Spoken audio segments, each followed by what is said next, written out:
her point of view. No, you've got to get her to see the problems from her point of view. Ah, yes, of course. What about some examples? Right, an implied need. The current system often gets overloaded. Don't talk to me about telephone bills. They've rocketed. If I need to send an internal message, it's sometimes quicker to give it to the tea lady so she can pass it on her rounds. That sort of thing. Got it. Right. Want to give it a try? Why not? Right, now, Mrs. Sutherland, do you mind if I start off by asking you a few situation questions? Not at all, Mr. Swan, whatever they might be.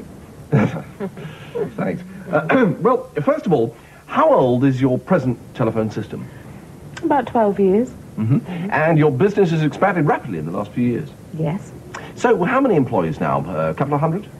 About 100 in sales, 250 in technical support. And how many of them regularly need to use the telephone? Difficult to say, really. All of our telesales staff, of course. And you're based in the southeast? Let's explore that question together, shall we, Mr. Swan? Are we or are we not actually sitting in our HQ now as we speak?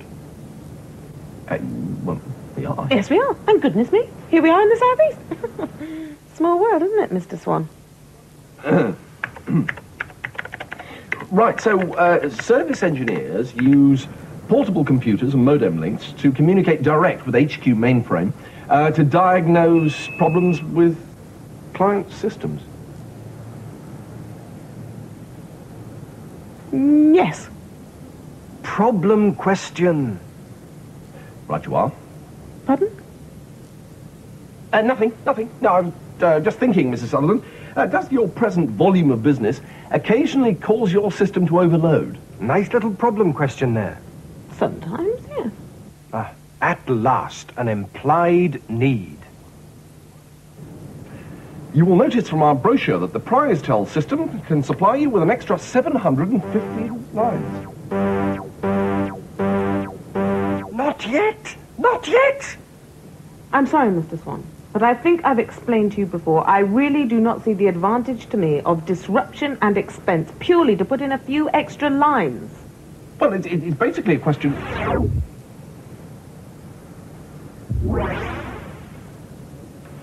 What? What is it? Just excuse me for a second. What? Look, first of all, well done. You finally stopped messing about and got an implied need. But before you make the classic mistake of dumping all the features your system provides, you must follow up with some implication questions. Oh, for Pete's sake, but I was going really well. She was getting really interested. Look, I'll tell you what. Imagine the whole thing as a seesaw. Now, at the moment, the customer has plenty of reasons for not buying your product. She sees it as expensive, staff will need training, and the entire office will be disrupted.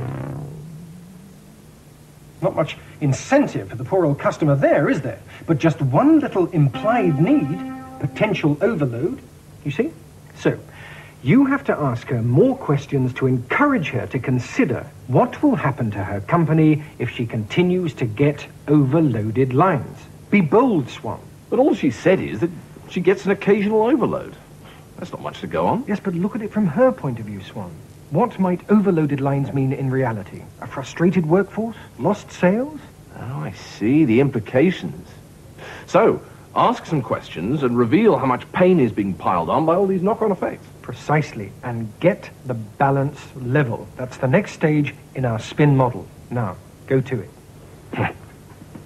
Mrs. Sutherland, does your volume of business cause your system to overload sometimes? Sometimes, yes. And how does that affect your customers? Well, unfortunately, sometimes they can't get through to place their orders. And does that cause dissatisfaction among your customers? Well, inevitably, sometimes it must, yes. So what happens when they get really unhappy? Well, unfortunately, that's when we lose them to our competitors. Any idea how much business you may have lost as a consequence of these occasional overloads? Some. A little. Not too much, I hope. Thousands of people do get through, you realise. But it could be a not insignificant amount. Yes, it's not inconceivable that it is a not insignificant amount, yes, yes.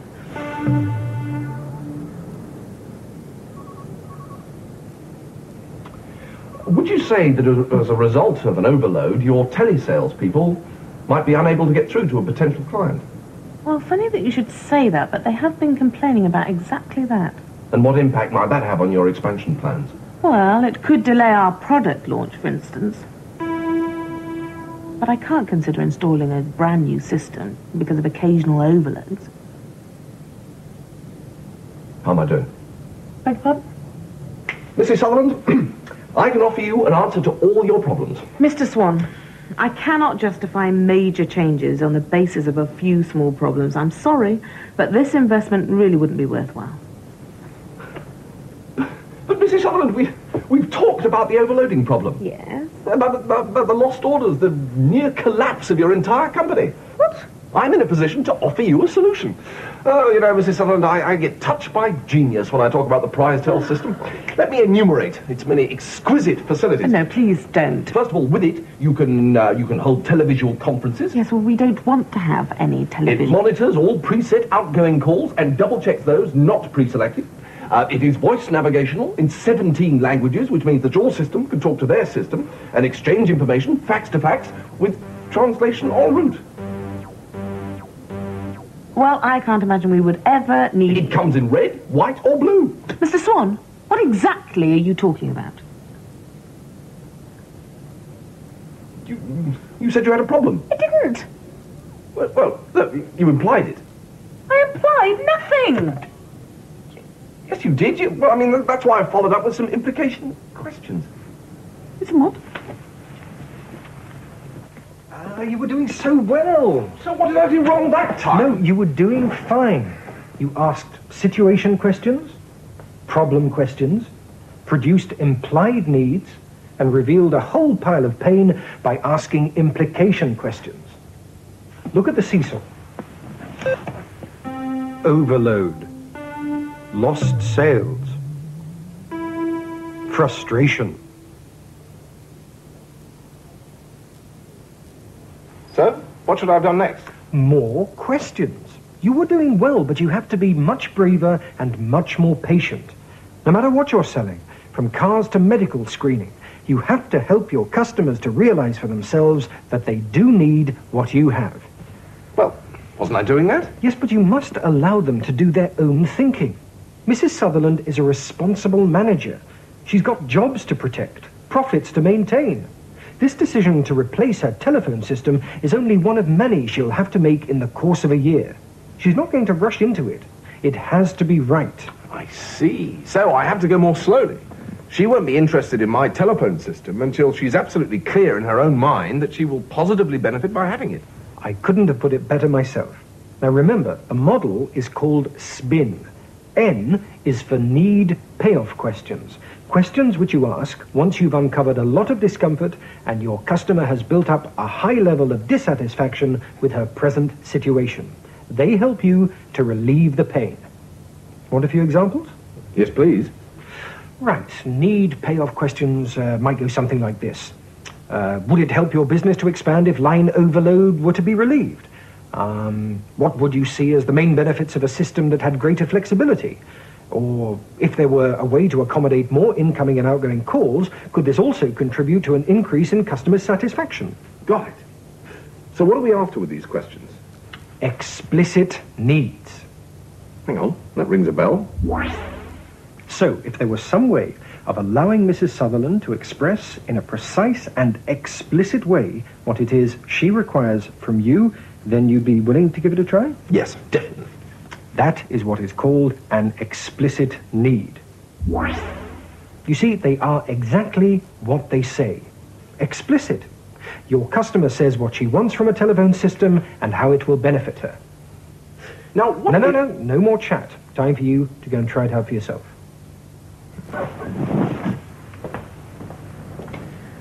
Well, it could delay the product launch. I can't consider installing an entire new system just for occasional overloads.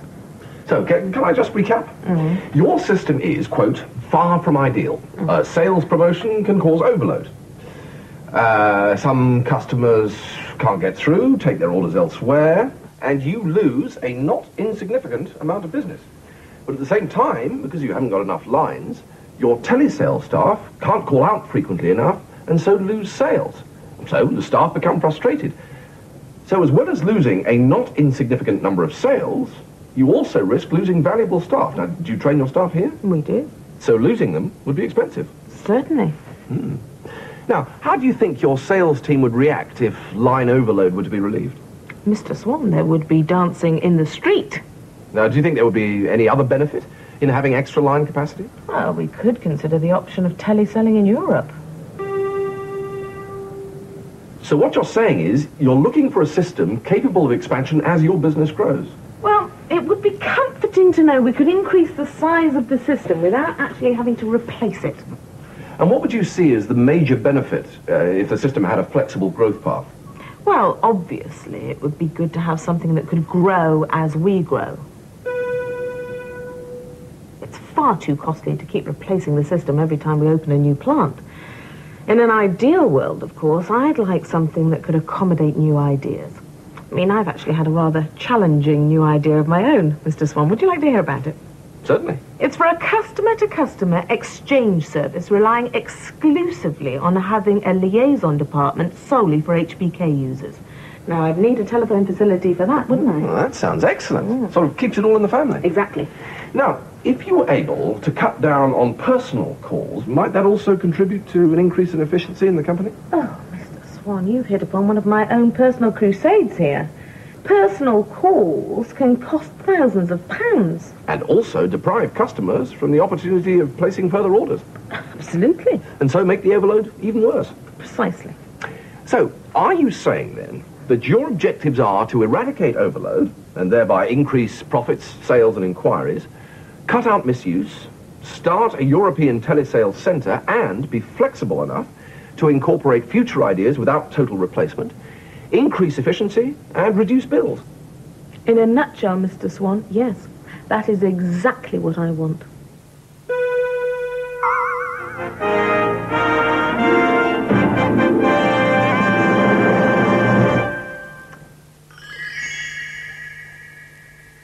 Let me tell you about Prize Tell. So you see, Doc, I feel much better about things now. Before, I used to just ask a few general questions and then try and tell them all about my product. Well, now my whole outlook on life has changed. Things are much less random than before. It's all in the questions one asks, you see, and when you ask them. So, how many employees now? A couple of hundred? About 100 in sales, 250 in technical support. Mrs. Sutherland, does your volume of business cause your system to overload sometimes? Sometimes, yes. Any idea how much business you may have lost as a consequence of these occasional overloads? Some. A little. Not too much, I hope. Thousands of people do get through, you realise. Now, how do you think your sales team would react if line overload were to be relieved? Mr. Swan, there would be dancing in the street.